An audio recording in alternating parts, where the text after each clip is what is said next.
참 잘 오셨습니다.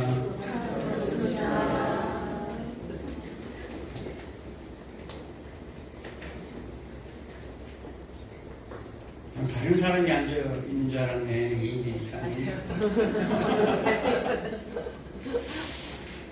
스타일이 바뀌셨어요.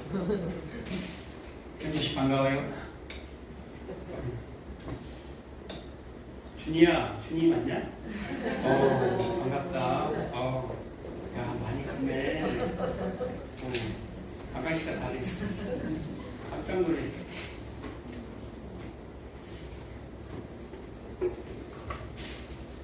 한번 따라할까요? 낙이 타시는 예수님. 낙이 타시는 예수님. 낙이 타시는 예수님. 낙이 타시는 예수님. 이제 나사로가 죽고 그 죽어있던 나사로를 예수님이 살리시죠.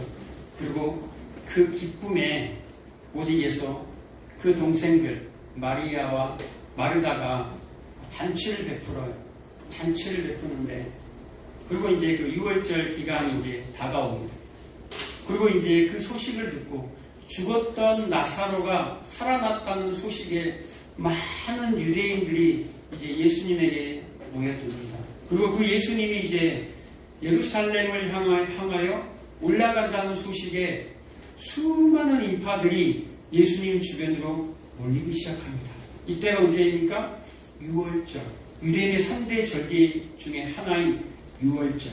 이 6월절이 되면요, 주변에 흩어져 있던 유대인들을 디아스포라고 하는데요, 그 흩어져 있던 유대인들이 다 예루살렘으로 모여듭니다. 뭐 하기 위해서? 그 6월절을 지키기 위해서. 그런데 예루살렘 주민들, 이스라엘 백성들만 들어오는 것이 아니라 그 주변에 유럽 사람들, 이방인들이 많이 들어와요. 우리가 그 유럽에 성지순례 가는 것처럼 수많은 사람들이 그때가 되면 들어와요. 그때 들어온 사람의 수가 몇 명 정도 된다고요? 역사가 요세푸스에 가면 약 270만 명 정도 돼요.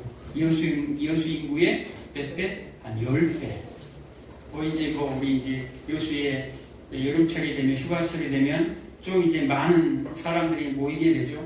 그거와는 비교할 수 없을 정도로 270만 명 생각해 보세요. 여수 인구의 10배가 그 큰 도시도 아니에요. 그 예루살렘에 그 성전으로 집중한다라는 말이에요.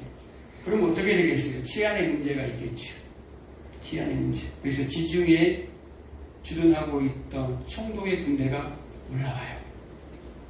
말을 타고, 병거를 타고, 병마를 이끌고 수많은 군대와 함께 그 치안을 담당하기 위해서 예루살렘으로 저벅저벅 행진해서 오는 그 상황에 또 하나의 무리가 있지요. 누가 있습니까? 예수님이 오늘 본문에 나귀를 타고 예루살렘으로 입성합니다. 근데 그 나귀가 어떤 나귀입니까? 새끼 나귀. 나귀를 타고 가시는데 곧 나귀 새끼니라. 뭘 타고 간다고요? 나귀도 낮잖아요. 말처럼 높은 것이 아니라 낮아요. 그런데 나귀 새끼는 더 낮을 거 아니에요. 더 작을 거 아니에요. 그 위에 어른이 탄다 이 말이에요.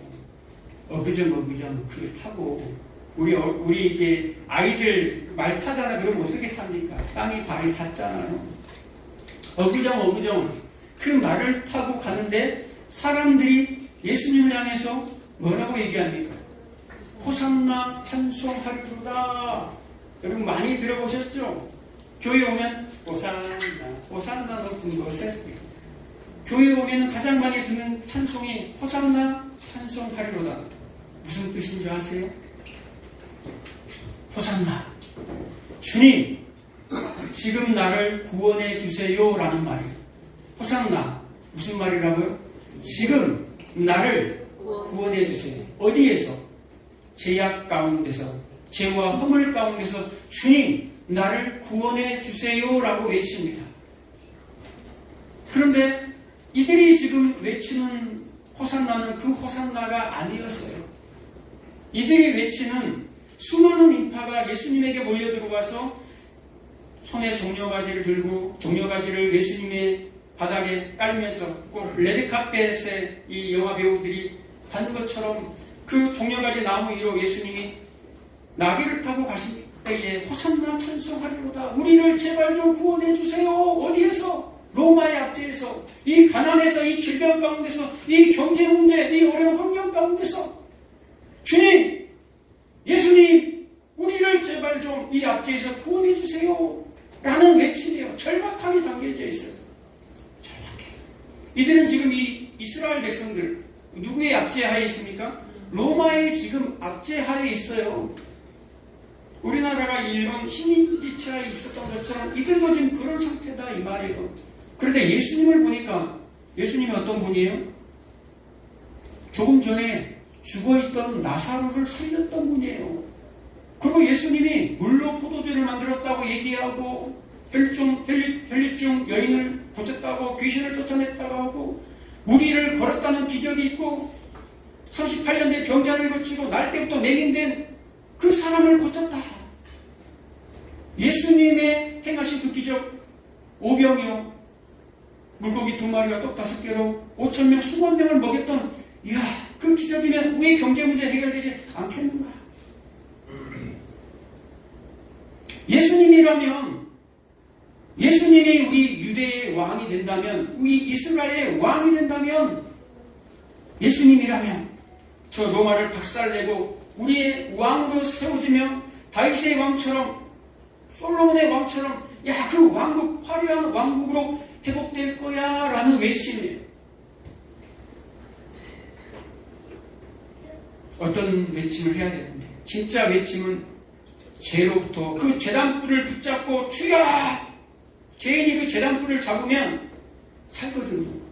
그게 구약의 도피성이고 그게 예수를 상징하는 건데요. 제단불을 붙잡고 주여! 호산나! 주여! 이 죄인을 구원해 주십시오. 사망에 매여 있는 이 죄인을 구원해 주십시오가 아니라 자신들의 현실의 문제에만 급급해 있다라는 거예요. 그리고 또 한 무리가 있죠.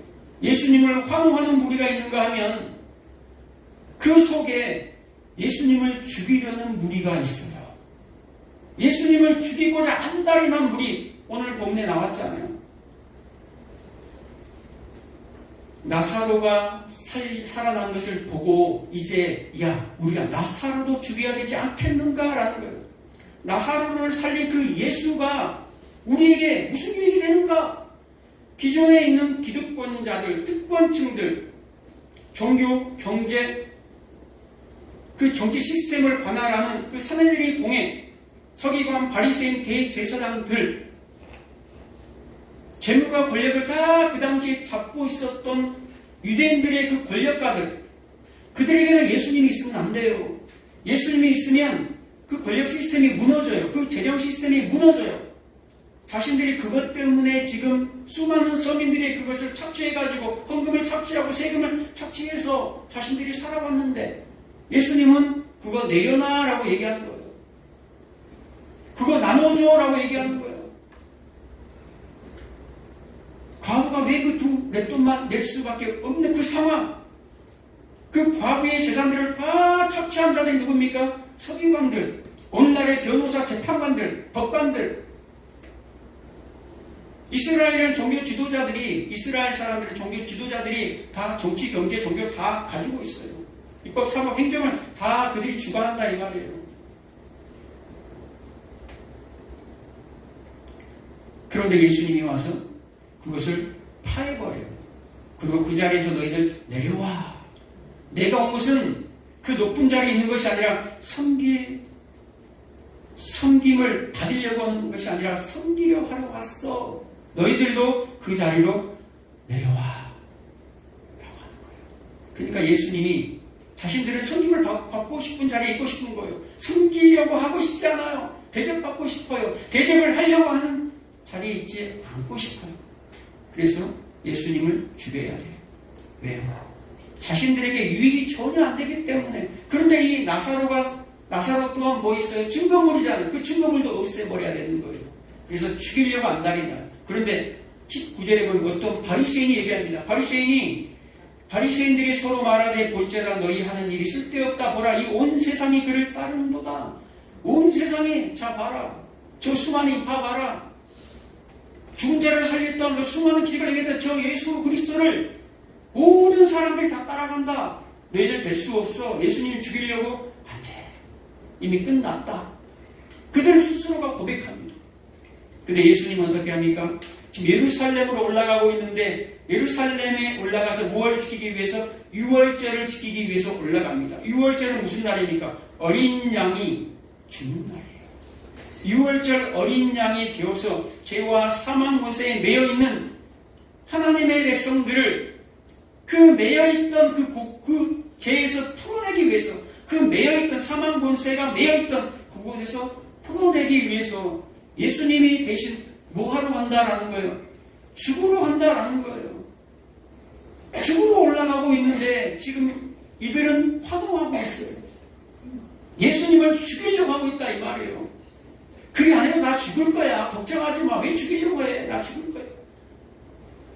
죽이려는 무리, 환호하는 무리. 여러분 어느 쪽으로 따라가십니까? 환호하는 무리입니까? 죽이려는 무리입니까? 둘 다 속하지 마시기 바랍니다. 환호하는 무리가 며칠 후면 바뀌어요. 죽이는 무리. 호산나 찬송하리로다. 이렇게 환호했던 무리들이 며칠도 안 돼서 호산나 찬송하리라가 아니라 십자가에 못 박아라 라는 소리로 바뀌어버려요. 왜 그랬습니까?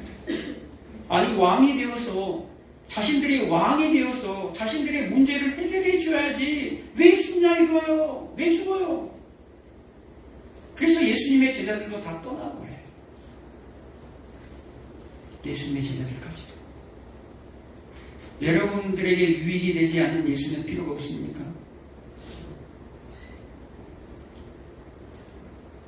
오늘 많은 사람들이 많은 교회에서 열심히 봉사하고 충성했는데 내 원대로 되지 않는다고, 내 기도 응답되지 않는다고 많은 사람들이 교회를 떠납니다. 그것은 복음이 아니에요. 복음은요, 예수님이 십자가의 길로 가는 거예요. 그리고 그 길로 우리를 불러내는 거예요. 그 십자가 길을 통과해야지만이 소망의 문이 있거든요. 소망의 문이 있어요. 십자가가 소망의 문이라는 거예요.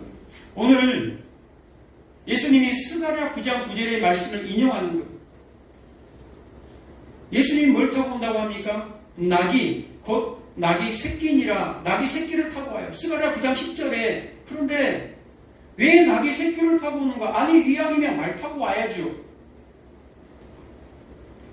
총독의 이 군대처럼 멋지게 말을 타고 와서 로마를 쳐부수고 전쟁에서 이겨야죠. 그런데 전혀 반대되는 행동을 하는 거예요.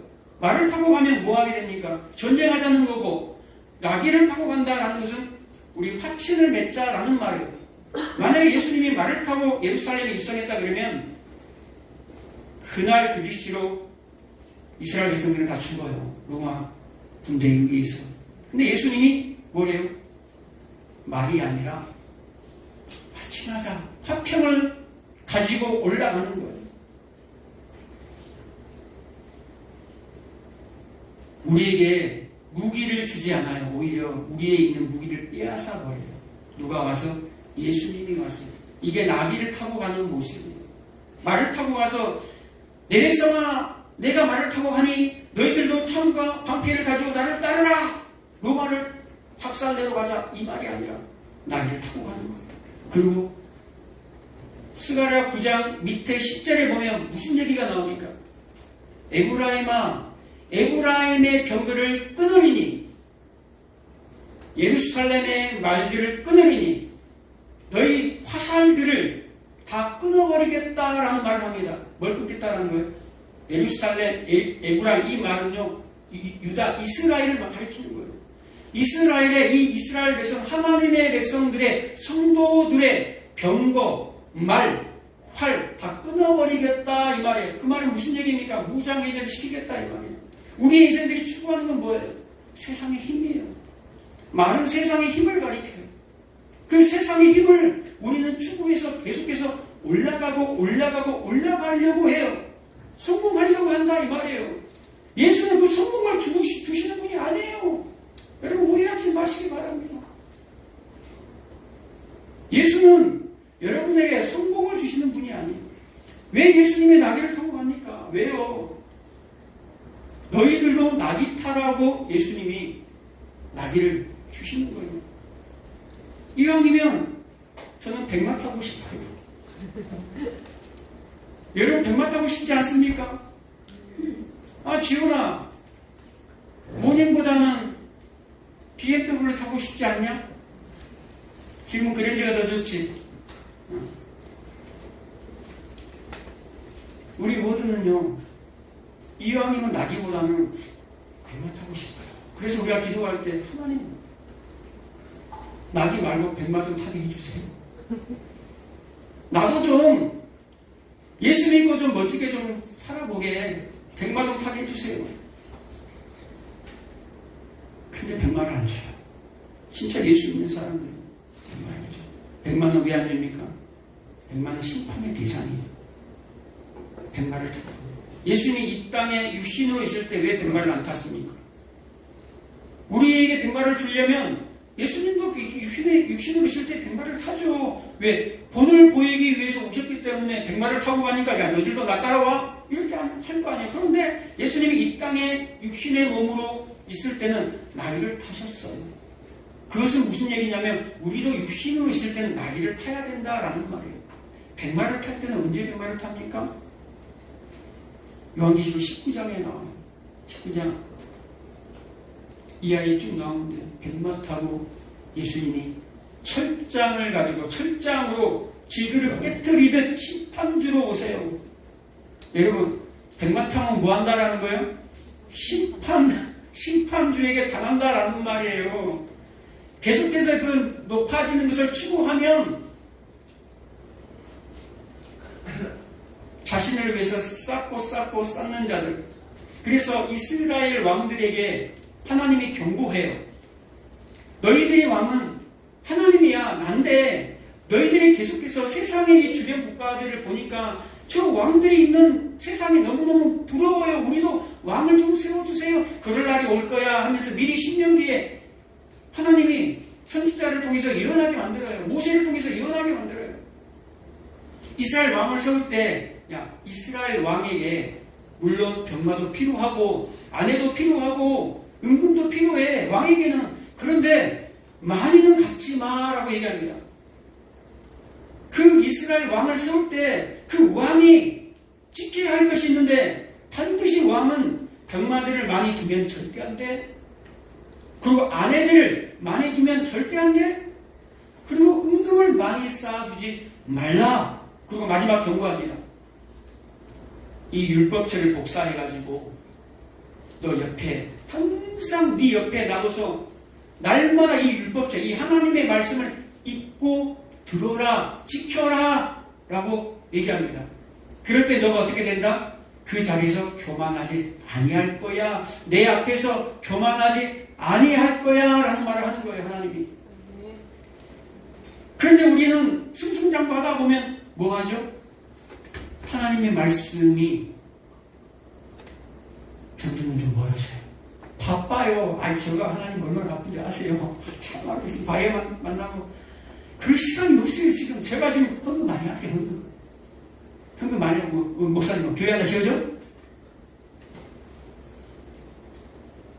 헌금 많이 하는 걸로 끝나지 않아요. 그 부자 청년 돼버려요. 근심하는 부자 청년.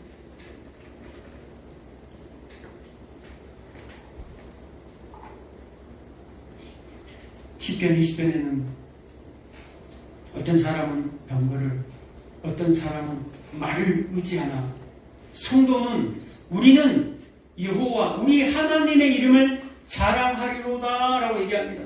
누구를 자랑해요? 여러분들이 자랑해야 할 것은 하나님이에요. 하나님의 이름이에요. 사사기 13장에 나오는 그 마노아처럼, 삼손의 아버지 마노아처럼 자신의 이름을 드러내고 자신의 행위를 드러내고 그런 자가 아니라 우리는 뭘 추구하는 자예요? 하나님을 추구하는 자. 하나님의 이름을 자랑하는 저와 여러분 되시길 축복합니다. 아멘.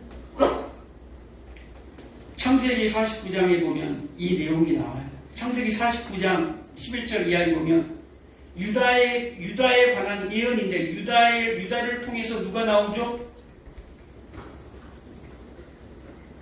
유다를 통해서 누가 나와요? 다윗이 나오고 예수 그리스도가 나와요. 실로가 오시기까지, 예수 그리스도가 오시기까지라고 하면서 나기를 포도나무에 매며 나기 새끼를 아름다운 포도나무에 맬 것이라 라고 나옵니다. 이 얘기가 무슨 얘기입니까? 나기 새끼 어디에다가? 포도나무, 아름다운 포도나무에 맨다라고 합니다. 나기를 포도나무에 맨다라고 나오는 거예요. 포도나무가 누굽니까? 요한복음 15장에 나는 포도나무니 너는 가지라. 예수님이 포도나무인데 포도나무가 어디에 매어있다? 라는 거예요. 나기가 포도나무에 매어있다. 이것은 무엇입니까? 십자가. 그 포도나무 밭에 나기가 매어있으니까 나기가 움직일 거 아니에요. 그럼 그 포도가 어떻게 되겠어요? 그 나기에게 다 이 피가 튀어요. 피가 튀어. 그 모습이 어디에 나와요? 요한계시록 19장에 피 뿌린 옷을 입고 백마 탄 자가 진노의 포도주를 향해서 나갑니다. 그 뒤에 누가 따라옵니까? 흰옷 입은 백성들이 백마를 타고 따라와요. 그때 이제 백마 타는 거예요, 우리가. 언제요? 하나님의 나라 가서 영원한 심판 때에 우리가 백마 타는 거예요. 심판주로 백마 타고 오시는 그 예수님의 옷에는 뭐가 있어요? 피가 뿌려져 있어요. 온 몸에. 그런데 뒤에 따라오는 백마 타고 온 성도들에게는 피가 없어요. 깨끗해. 누가 답을 받았기 때문에 예수님이 우리가 받을 그 저주, 그 진노의 포도주 그 틀에 밟혀야 될 우리, 죄와 허물로 죽었던 그 우리가, 그 심판과 저주 속에 있는 우리가 거기 있어야 되는데 예수님이 대신 다 받아버려요. 그리고 우리는 누굴 따라가요? 예수님을 따라가요. 그것이 예수님이 십자가를 지고 피 묻은 십자가를 지고 지나갈 때에 우리는 이미 승리한 그 길을 따라가는 거예요. 네. 나귀를 타고 가는데 얼마나 조롱하겠어요. 얼마나 로마인들이 조롱하겠냐 이 말이에요. 로마 군대가 조롱하겠냐 이 말이에요. 자신들의 말 타고 위에서 이러고 있는데 조롱과 핍박과 그 모멸과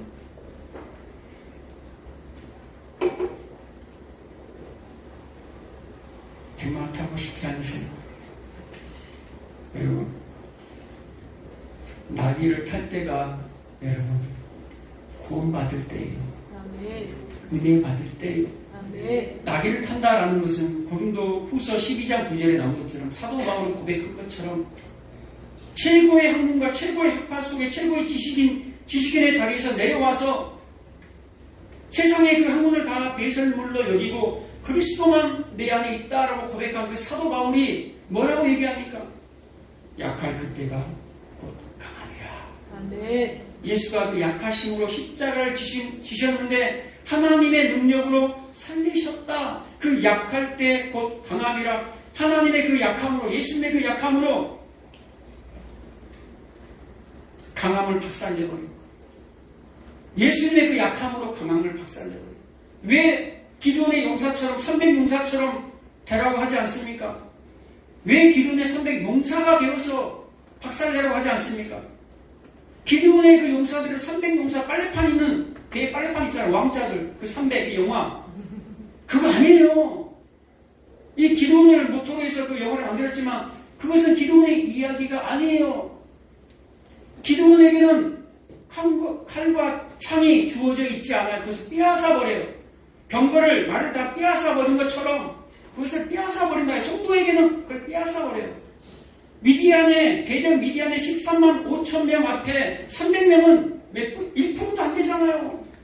1%도 안 돼. 그 죽음이에요, 죽음. 미디안의 13만 5천 명 앞에 300명, 그걸 용사라고 해요. 그 용사에게 주어진 게 뭡니까? 항아리, 나팔, 횃불. 그 항아리를 깨 부술 때 승리가 일어나. 그 항아리를 깨 부술 때 햇불이 드러나요. 빛이 드러나요. 그것이 누굽니까? 그 항아리가 우리다라는 거예요. 기도는 그 300 용사를 깨 부수는 것. 그것이 하나님의 일이다라는 거예요. 그래서 시편 2편 9절에 뭐라고 얘기합니까?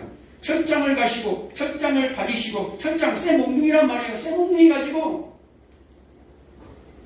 군왕들 세상의 그 강한 자들 힘 있는 자들 힘을 추구하는 자들을 박살내러 와버려요. 그게 바로 우리다라는 말이에요. 똑같이 요한계시록 19장에 그 얘기가 나와요. 진노의 포도주 틀을 밟을 때 철장을 가지고 와요. 세상에서 강한 자들은 다 심판에 빠져버려요. 노아의 홍수가 근거가 무엇입니까? 창세기 6장의 4절 이하에 네피림, 장구, 유명한 자, 하나님의 아들이라는 강한 자를 얘기해요. 세상의 강자 되고 싶어서, 세상의 유명한 자 되고 싶어서, 세상에 힘 있는 자들 되고 싶어서, 그래, 내가 너희들 생각 자체가 악하다. 내가 노아 하나만 남기고 너희들 다 작살내버릴 거야. 그게 창세기 6장의 홍수 심판의 이야기예요. 말 타고 싶으세요? 백마 타고 싶으세요? 여러분, 백마가 주어질 때는요, 백마 타십시오. 백마 타세요. 그리고 누리십시오. 그리고 많이 흘러보내세요. 쌓아놓지는 말고. 쌓아놓지는 말고, 많이 흘러보내고, 하나님은 우리 각 사람들에게 왕의 자리도 있고요, 장관의 자리도 있고, 일반 우리 서민들처럼 각가지 직업들이 있어요. 하나님이 역할을 주셨어요. 그 만물의 찌꺼기 같은 그 역할들을 우리는 잘 감당하다가 가는 것이 신앙생활이고 성도의 삶이에요. 그것이 십자가의 삶인 거예요. 그런데 나에게 맡겨준 그 역할을 버려버리고 싶어. 나에게 맡겨진 그 낙이 타는 걸 버려버리고 나는 저 백마를 원합니다. 이러고 있다 이 말이에요. 많은 사람들이 그것을 기복주의라고 해요. 교회 안에 얼마나 많이 들어와 있는지 몰라요. 그래서 내 자식들에게도 그 기복주의를 숭배해 계속 전파하고 싶어요. 여러분 자녀에게 십자가 복음을 전해주시기 바랍니다. 네. 어떤 상황 가운데 있더라도 하나님을 배반하지 말고 하나님을 저버리지 말고 어떤 상황 가운데 처했을지라도 감사하시기 바랍니다. 네. 좋을 때, 잘 될 때만 감사하는 것이 아니라 내 삶에 정말로 슬프고 그렇지 않는 일, 사망의 음침한 골짜기를 지나는 일이 있다 할지라도 여러분 감사하는 저와 여러분 되시길 바랍니다. 네. 기도하겠습니다. 조신하고